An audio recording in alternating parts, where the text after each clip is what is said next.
Tonight on The Big Story, we're taking a look at the relationship between Kenya's economy and the election, and we'll be taking a look at all of that data as we carry on.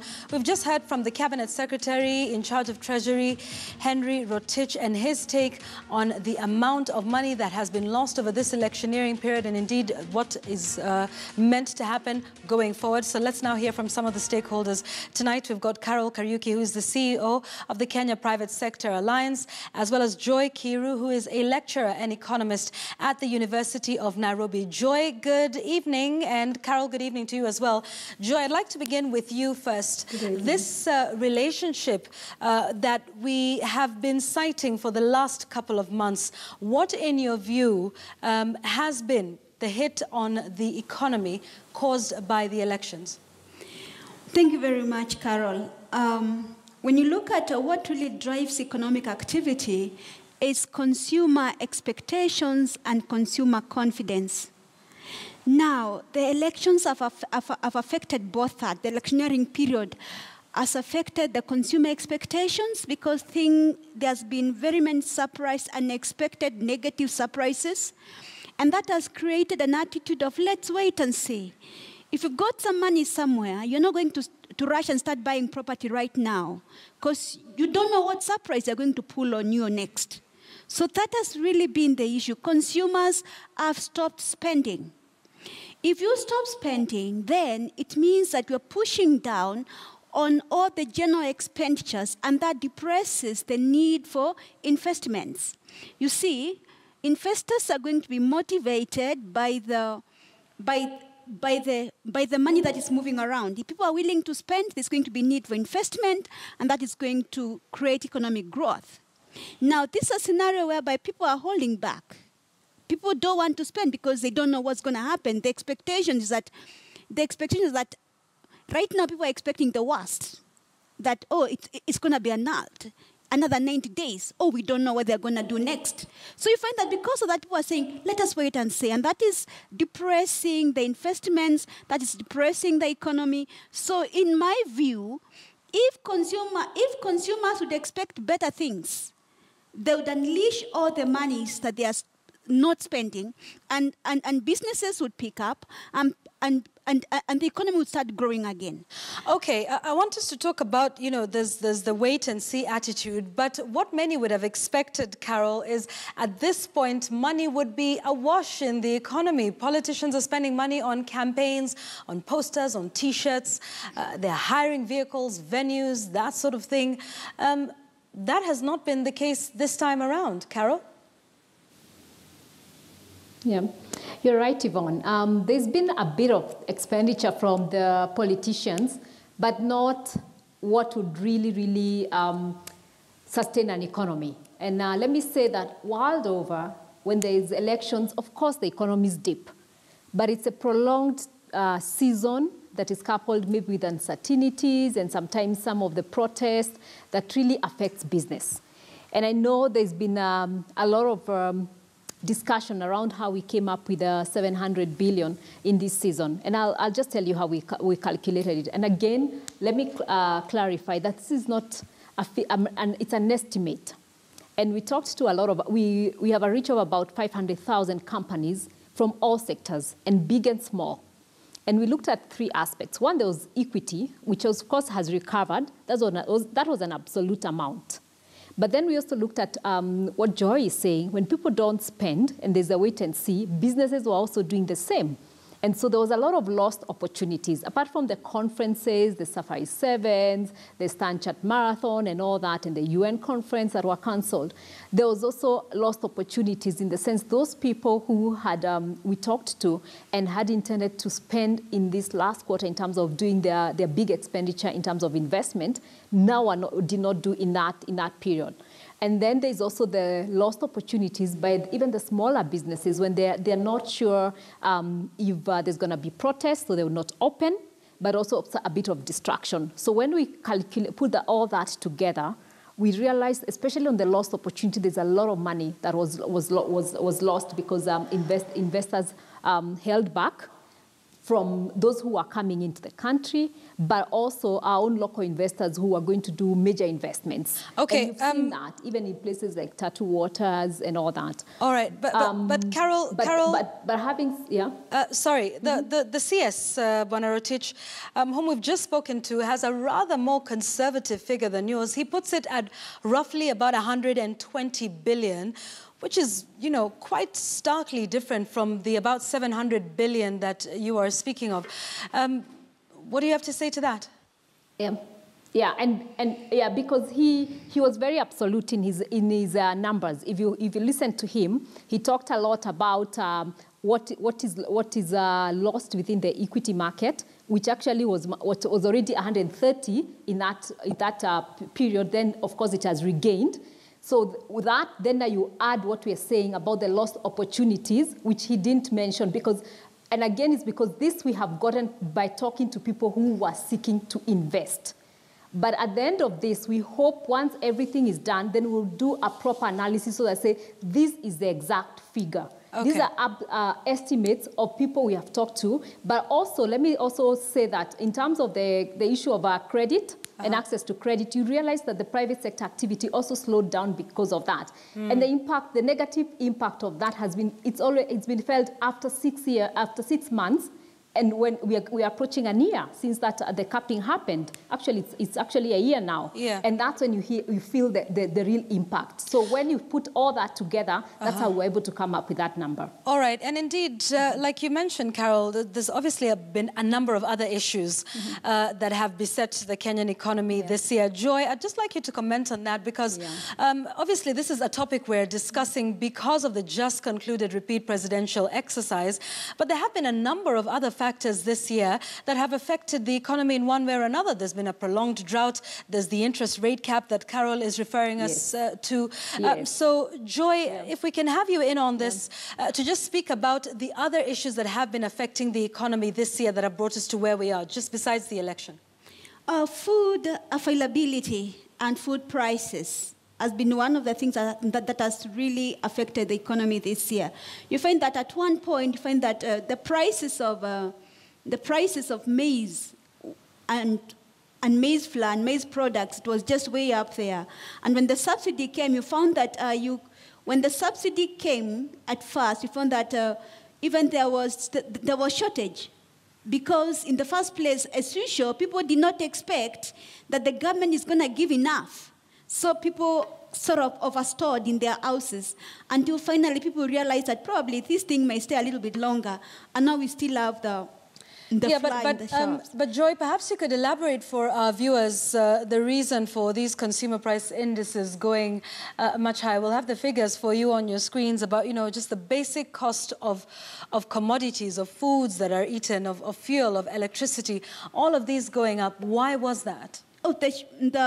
Another thing is that the drought, of course.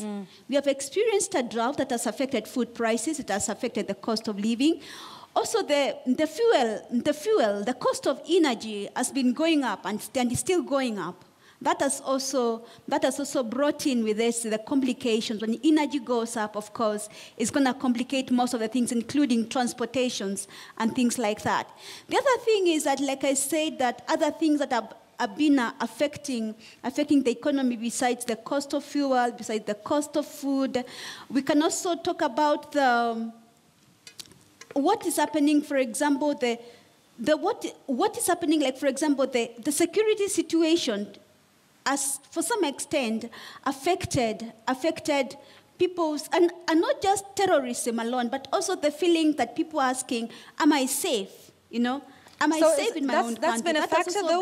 Has had a big impact. Yeah, but this year, what can be some of the major security issues that you would point out specifically that have affected investor and consumer confidence in the economy? This year, for example, we have had a few scares and a few countries threatening to put some kind of travel advisories in Kenya. And if that happens, and people start looking at the country negatively, and that affects investor confidence in the country. And also our very own internal security issues. Actually, those have been the most leading security issues in the country. This ethnic thing is going too far. It's really getting into levels which are affecting even people thinking that, oh, that shop belongs to this person from this tribe, I don't want to buy from there. And that actually this thing is getting to, it's a monster that needs to be tamed and looked at and dealt with in ways whereby it doesn't affect the economy so much. All right. Okay, but yet there's been some good news tonight, Carol.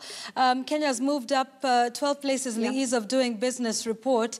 You know, obviously, good news for foreign direct investment in the country. Yes. But speak to us about how this is when we've been talking about a depressed economy, 8 or 9 months of electioneering for the better part of this year, investor confidence. But now there's this news from the World Bank.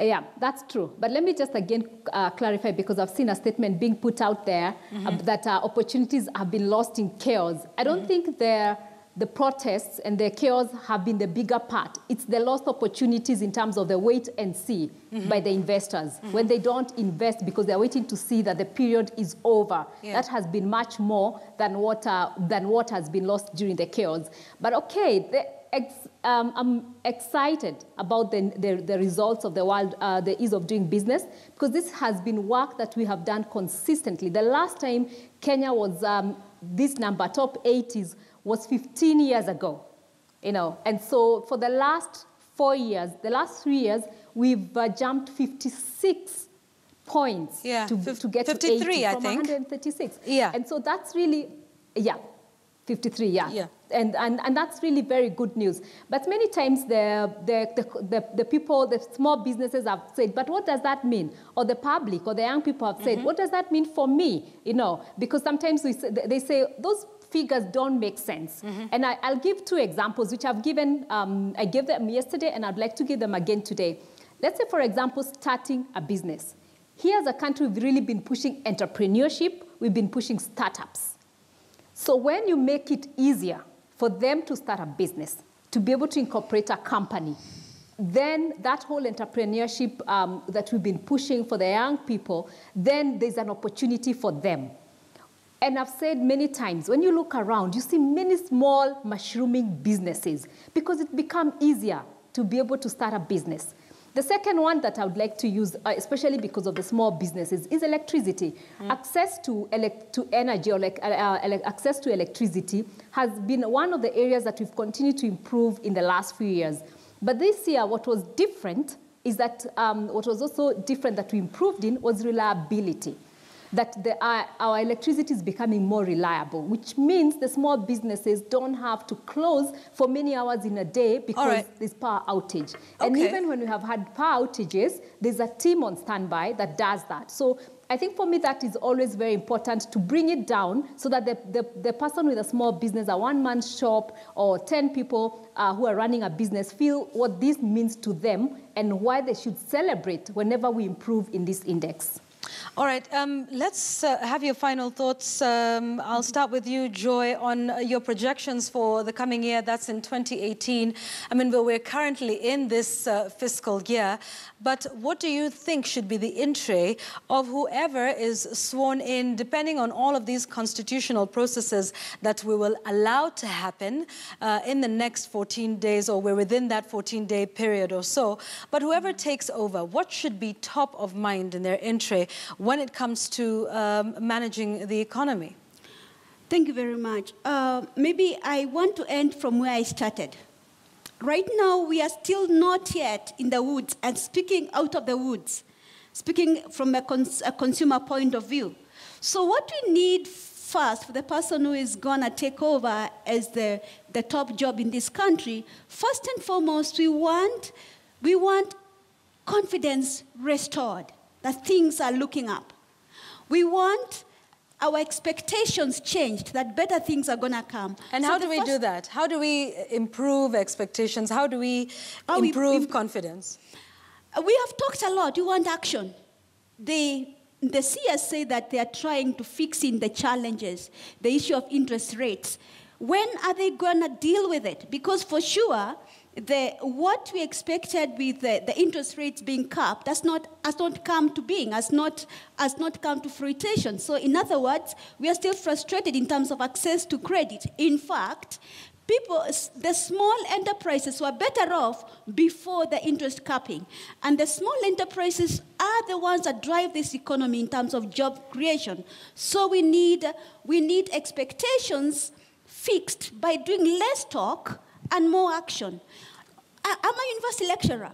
I've not been paid up to now, and I can say it with confidence because it is true. My salary has not come through. Yet I'm meeting my students, I'm working. So we need to walk the talk. Okay, all right. Basically. Okay, Joy, but you know, the issue of the interest rate cap is definitely something that would have to go through Parliament. Yes. And not necessarily just the CS himself, though. Yes. Yeah, okay. Carol Kariuki from KEPSA, your final thoughts in about a minute? Yeah. Okay, my final thoughts is economy. If there's anything that we must rally the Kenyans around is economy. You know, economy is what gives us food, is what gives us clothing, is what gives us housing.